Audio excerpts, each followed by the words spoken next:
지난 시간에 이 덕산 스님과 그 또 동산 양계선사에 대해서 알아봤고요.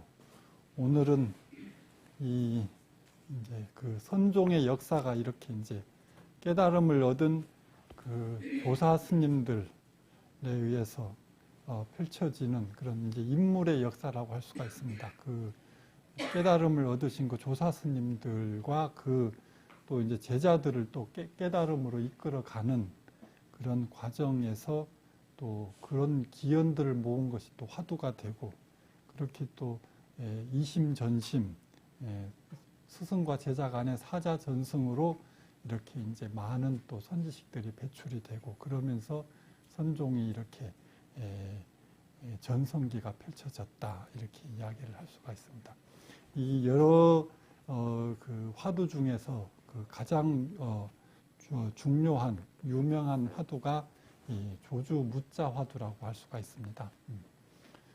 조주 스님께 어떤 스님이 와서 저 개에게도 불성이 있습니까? 이랬더니 조주 스님이 없다. 이게 이제 문문관 제1칙에 나오는 화두고, 이 화두를 통해서 실제로 이제 많은 스님네들이 그 가장 많이 화두 참고를 하고, 이 화두로서 또 깨달음을 얻게 되고, 이런 이제 가장 중요한 비중이 있는 화두가 이제 조주 무자 화두다.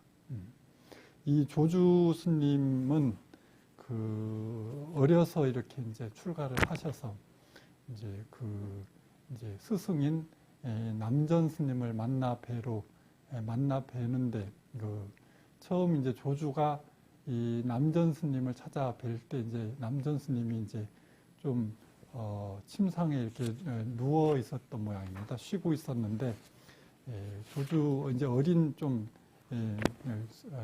사미가 오니까 어느 곳에서 왔는가? 서상원에서 왔습니다. 서상원이라는 게 이제 상서로운 모습을 보았는가?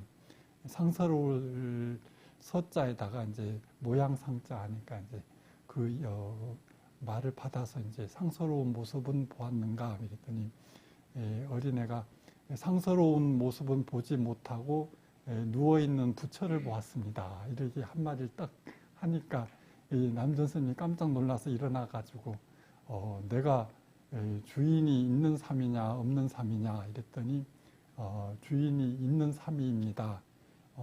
그럼 도대체 주인이 어디 있느냐 이랬더니 절을 하고는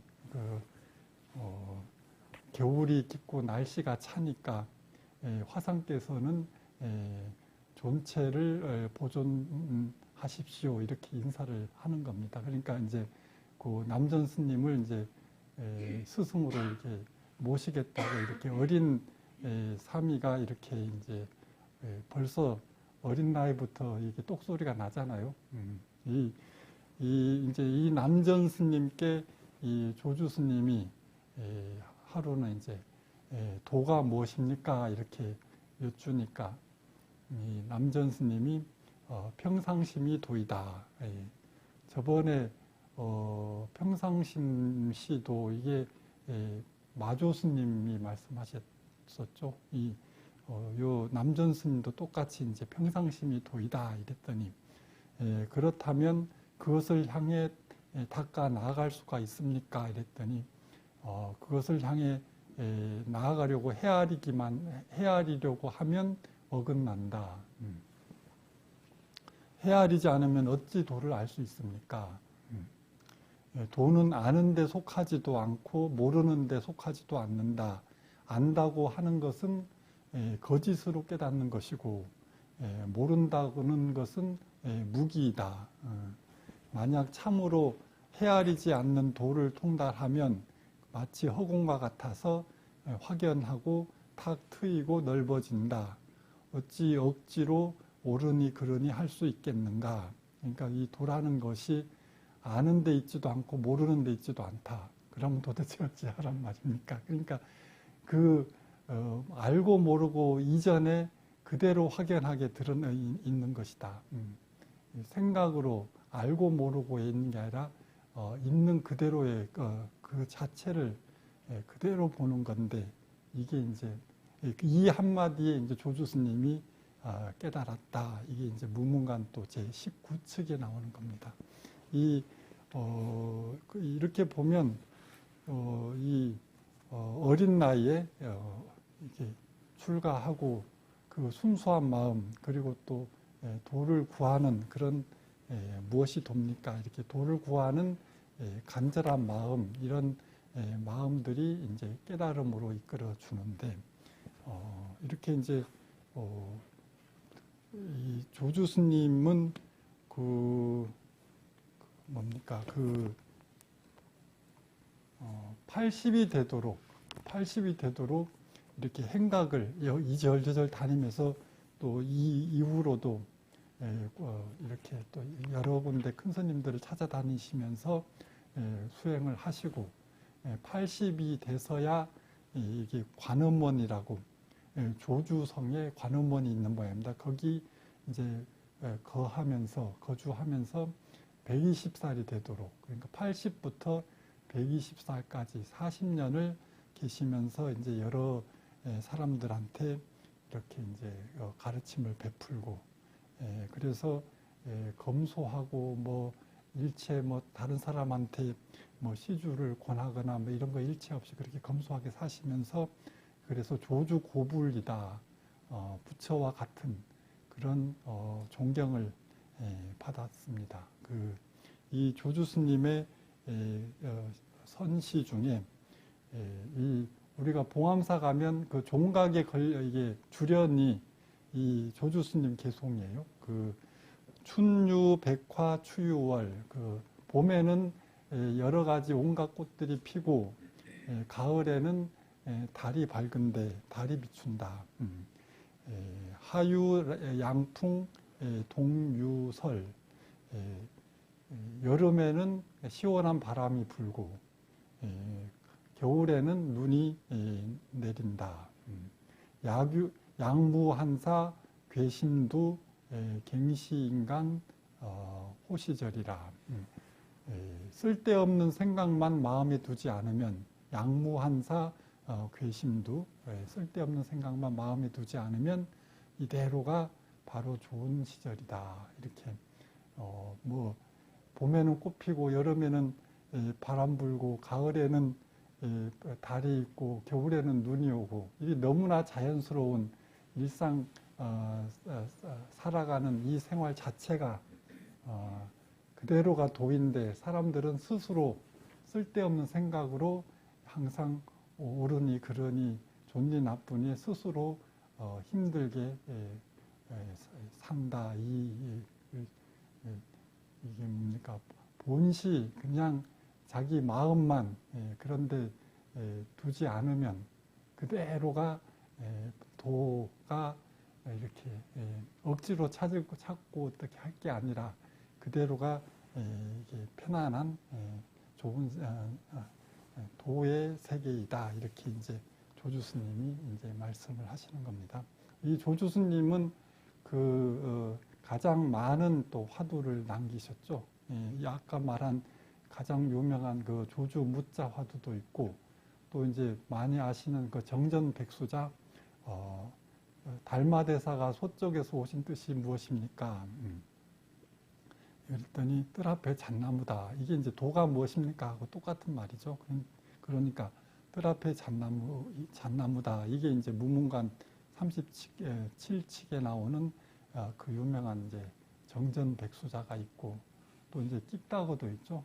끽다거. 어떤 스님이 이제 왔는데 자네는 이곳에 와본 적이 있는가 했더니 예 있습니다 했더니 그러면 차나 마시고 가게 이러고 또 어떤 스님이 또 왔는데 자네는 이곳에 와본 적이 있는가 이랬더니 와본 적이 없는데요 이랬더니 그래 그러면 자네도 차나 한 잔 마시고 가게.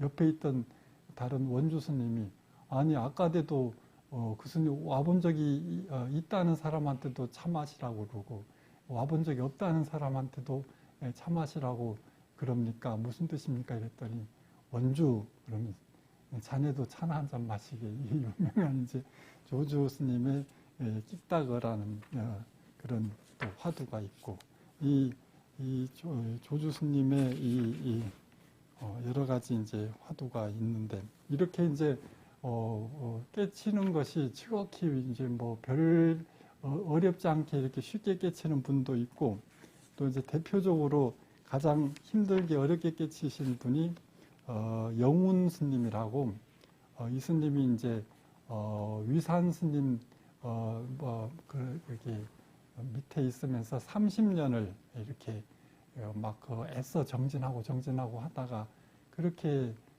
해도 깨치지 못하다가 어느 날 이제 집 앞에 뜬 이게 핀 그런 복숭아꽃, 복숭아꽃을 본 뒤에 이제 깨쳤다 이래가지고 30년 만에 도를 깨쳤다, 이런 영운 스님도 계시고,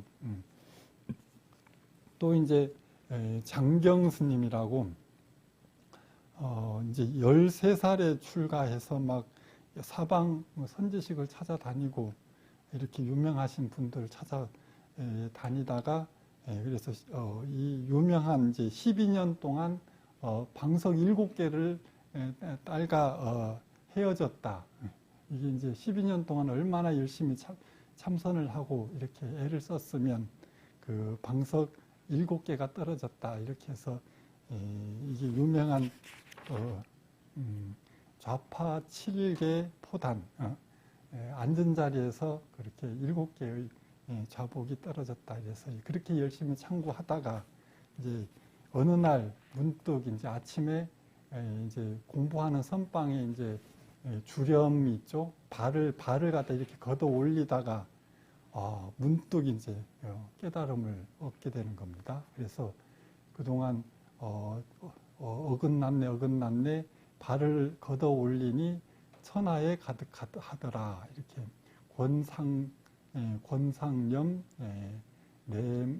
내만천하, 그리 발을 걷어 올리니 이렇게 이제 천하에 가득하더라. 이제 그동안 엉뚱한 곳에서, 그러니까 계속 찾아다니다가 크게 어긋났네, 발을 걷어 올리니 이미 천하에 그렇게 이 도라는 것이 이미 가득 차 있는 것을, 그걸 애써 그렇게 찾으려고 애쓰다가 12년간을 갖다가 헤매다가 문득 한순간에 그렇게 이제 발을 걷어 올리다가 이게 보니까 이미 가득 이렇게 이제 도라는 것이 억지로 그렇게 찾아 나설 일이 아니라 이미 다 갖춰져 있더라, 이런 이게 개송이 또 나오는 겁니다.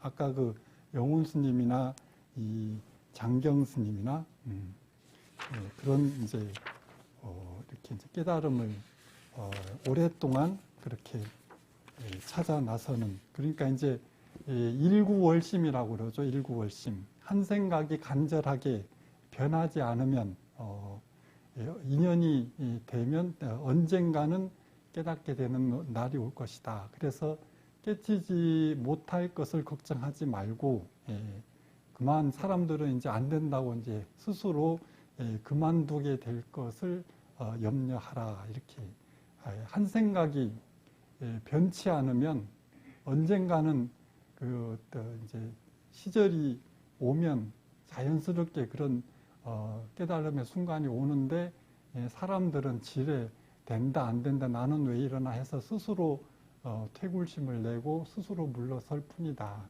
그렇게 이야기를 하는 겁니다.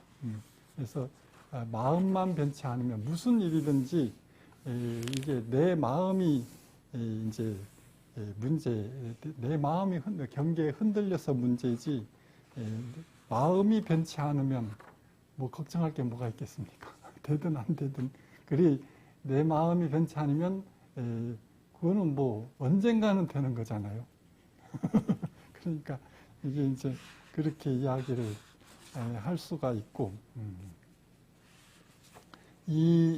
저번 시간에 이제 덕산 스님 과거신 불가도 그 이야기 했었죠. 이 덕산 스님의 제자의 설봉의존, 그 설봉의존의 또 제자의 운문 문원 스님, 운문 문원 스님이 이제 운문종의 이제 계산조라고 할 수가 있습니다. 운문 스님. 이 운문 스님도 그 조주 스님과 마찬가지로 많은 그런 개송을 이렇게 남기신 분이죠. 가장 유명한 것이 누가 이제 부처가 무엇입니까? 이렇게 물었더니 간식월 마른 똥막대기다. 이게 이제 엄청 유명한 이 부처가 이제 마른 똥막대기까지 이렇게 이제 전락을 하는 겁니다. 이게 이제 이게 화두라는 거는 절대 풀어서는 안 되고 어떠한 상도 내지 말라는 뭐 여러 가지 뜻이 있겠죠. 이렇게 이제 완전 파격의 이제 극치를 이제 마른 똥막대기다 이렇게 이제 이야기를 하는 것이 무문관 제21척 화두가 되고, 또 이제 부처의 말도 조사의 말도 너무 들어서 이제 실증이 나니까 그들이 하지 않는 한마디를 일러 주십시오 이랬더니 호떡 해가지고 이게 운문병이라는 화두입니다. 이게 운문스님은 뭐 이렇게 물으면 간단 명료하게 한마디 말로 딱딱 이제 그게 운문 일자관이라고 하는데 한마디 말로 딱 집어서 이야기해주는 아주 막 간결하고 이렇게 이제 그런 준엄한 그런 이제 가풍이다. 이게 운문종의 특징이라고 할 수가 있습니다. 그리고 한 생각에 망상 분별이 일어나지 않을 때에도 죄가 있습니까 없습니까 이렇게 물었더니 한 생각에 망상 분별이 일어나지 않을 때 이 죄가 있습니까 없습니까 이랬더니 이게 수미산 이게 어마어마한 죄가 있다는 겁니다. 이게 이제 항상 이 화두라는 거는 정상적인 이게 생각으로 헤아릴 수가 없고 사람이 생각할 수 없는 전혀 이게 역발상적으로 이렇게 반대로 이렇게 이제 찌르는데 이 이제 화두가 수미산이라고 이게 엄청 또 유명한 화두가 있고 이 운문스님의 이 화두도 진짜 여러 가지가 가장 많은 화두를 남기신 분이 아까 그 조주 스님과 운문 스님이다 이렇게 이야기를 할 수가 있습니다. 그래서 이 임재 스님 이후로 이제 이렇게 이렇게 내려오다가 그 풍혈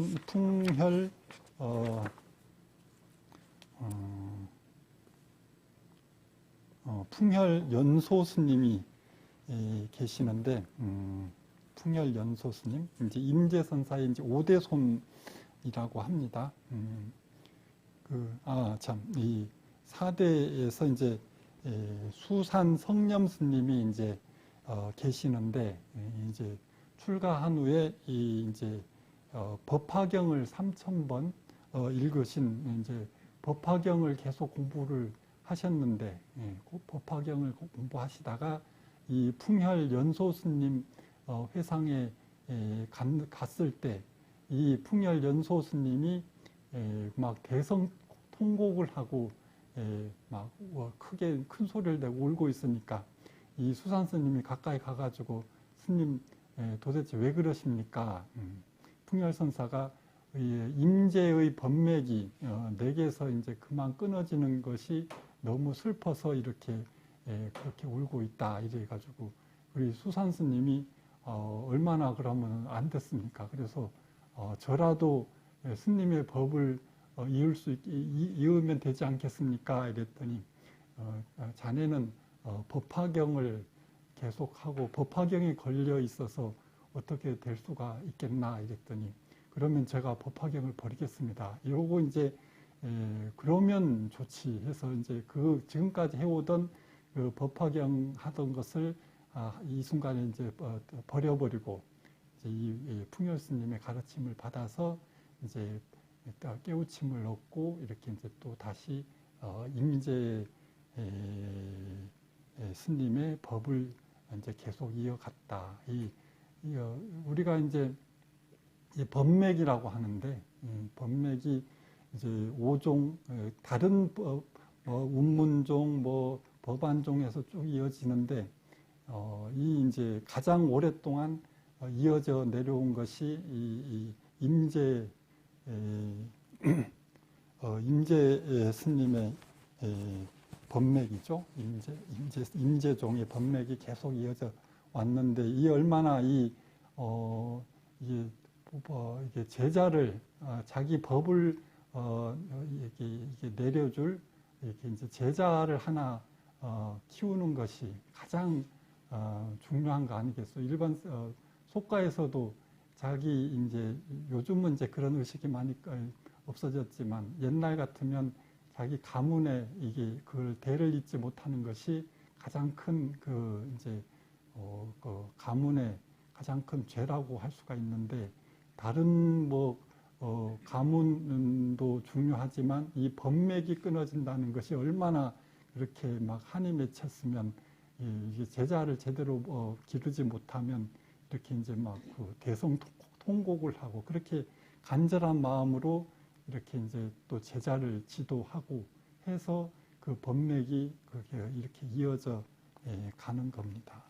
이렇게 이제 이게 풍열선사가 이제 성념 스님에게 이렇게 이제 법이 이어지고, 이게 또 계속 내려와서 이제 우리가 이제 간화선이라는 것이 대해 종고 스님에 의해서 이렇게 이제 송나라 남송 시대 때 한 1100 몇 년 이렇게 이제 이렇게 확립이 되는데, 이게 대해 종고의 스승인 원호극근 스님의 스승이 이제 오조법연이신데, 이 오조법연 스님부터 해서 이 이제 간화선, 오조법연, 원호극근, 대해종고해서 이 3대에 걸쳐서 이 간화선이 완전히 확립이 되었다, 이렇게 이야기를 합니다. 이 오조법연 스님은 아까 말한 그 조주 무자 화두를 가장 중요하게 강조를 하시고, 모든 화두의 이제 근본으로 이렇게 이제 해서 누구나 항상 이 조주 무자 화두를 가장 중요하게 생각하셨다. 그래서 이제 이 오조 법연 스님한테 수행하는 방법을 어떻게 수행을 합니까? 이렇게 제자들이 물어보니까 이 오조 법연 스님의 아주 유명한 그런 비유가 이제 도둑 이야기가 있습니다. 도둑 이야기. 이제 법을 내려주는 것을 이제 도둑의 비유를 해서 이렇게 설명을 하시는데, 그때 이제 중국 수도 장안에 유명한 도둑 이렇게 이제 가문이 있었대요. 도둑의 가문이 있어서 그 아들이 이제 도둑의 이제 그런 가업을 물려주려고 하는데, 아들이 우리 가문에 그래도 장안에서 가장 유명한 도둑 집안인데 우리 집안에 어떤 특별한 그런 비법이 있습니까? 그래도 다른 어떠한 가문보다 우리 가문이 도둑의 가문으로서도 가장 유명한 집안인데 무슨 특별한 비법이 있습니까? 이렇게 이제 아버지한테 물어보니까 이 아버지가 그렇지. 당연히 이제 내가 너한테 오늘 가르쳐 주겠다. 얘가 따라오너라. 이래가지고 이제 아들을 이제 데리고